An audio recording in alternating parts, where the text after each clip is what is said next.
Hello friends, இன்றைக்கி நம்ம பிண்டி தோ பியாஜ் அதாவது வெண்டைக்காய் சப்ஜி எப்படி பண்ணுறதுன்னு பார்க்கலாம். இந்த வெண்டைக்காய் சப்ஜி வந்து பரோட்டா, சப்பாத்தி, பூரிக்கெல்லாம் செம்ம டேஸ்ட்டாக இருக்கும். நீங்களும் இது மாதிரி ட்ரை பண்ணி பாருங்கள்.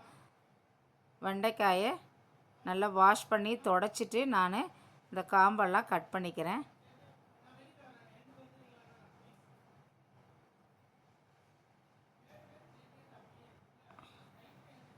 இதை ரெண்டு ரெண்டாக கட் பண்ணிக்கலாம். நம்ம நடுப்புற ஒரு கீரல் போட்டுக்கிறேன்.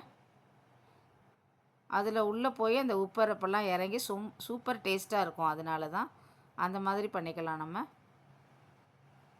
இது பாருங்கள், இது மாதிரி எல்லா வெண்டைக்காயும் இது மாதிரி பண்ணிக்கலாம் நம்ம. நெக்ஸ்ட்டு வெங்காயம் வந்து 2 வெங்காயத்தை சின்னதாக கட் பண்ணிக்கிறேன்.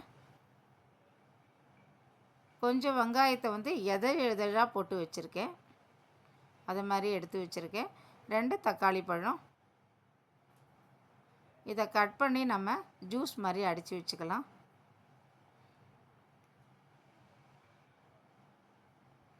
இது மாதிரி இஞ்சி பூண்டு பேஸ்ட்டு ரெடி பண்ணி வச்சுருக்கேன். மஞ்சள் பொடி, சால்ட்டு, மிளகாய்த்தூள், தனியாத்தூள் போட்டு எல்லாத்தையும் நல்லா கலந்து விட்டுக்கலாம். இப்போ கொஞ்சம் தயிர் விட்டுக்கலாம். நம்ம தயிர் விட்டு நல்லா கலந்து போத பேஸ்ட் மாதிரி பண்ணிக்கலாம். நம்ம நான் ஒரு 50 கிராம் எண்ணெய் விட்டுருக்கேன். இந்த எண்ணெய் கொஞ்சம் காஞ்ச உடனே இந்த வெண்டைக்காயையும் அந்த எதெல்லாம் கட் பண்ணியிருக்க வெங்காயத்தையும் போட்டு நல்லா ஃப்ரை பண்ணிக்கலாம். இந்த மாதிரி பண்ணினீங்கன்னா வெண்டைக்காயில் வந்து அந்த குழகுழப்பு தன்மையே இருக்காது, நல்லா இருக்கும். கொஞ்சம் வதங்கின பிறகு நம்ம அந்த எண்ணெய் இல்லாமல் வடிகட்டி எடுத்துக்கலாம். நல்லா வதங்கிடுச்சு அது. இப்போ அந்த பேஸ்ட் கலந்து வச்சு இந்த பேஸ்ட்டை போட்டு நல்லா கலந்து விட்டுக்கலாம்.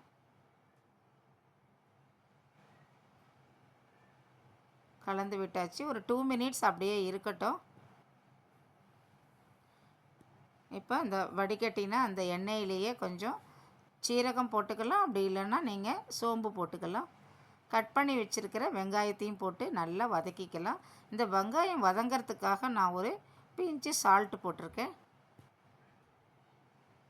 இஞ்சி பூண்டு பேஸ்ட்டையும் போட்டுடலாம். அதில் போட்டு நல்லா வதங்கி வரட்டும்.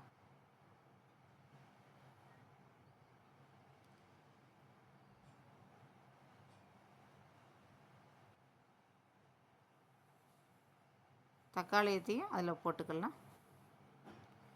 தக்காளி ஸ்மெல் நல்லா போன பிறகு நம்ம வதக்கி வச்சுருந்த அந்த பேஸ்ட்டில் கலந்து வச்சுருந்த வெண்டைக்காயை எடுத்து இதில் போட்டுக்கலாம். போட்டு நல்லா கலந்து விட்டுக்கலாம். இந்த எண்ணெயெல்லாம் நல்லா பிரிஞ்சு வரும். இப்போ நான் கஸ்தூரி மேத்தியை கொஞ்சம் பொடி பண்ணி அதில் அப்படியே போட்டிருக்கேன். சும்மா கையாலேயே பொடி பண்ணி போட்டுடலாம். கொஞ்சம் கொத்தமல்லி தழையை போட்டு நல்லா இருந்தீங்கன்னா, இப்போ வேணும்னா நீங்கள் லெமன் புழிஞ்சிங்கன்னா இன்னும் சூப்பர் டேஸ்ட்டாக இருக்கும். சூப்பர் டேஸ்ட்டான வெண்டைக்காய் சப்ஜி ரெடி. நீங்களும் இது மாதிரி ட்ரை பண்ணி பாருங்கள். Thank you friends.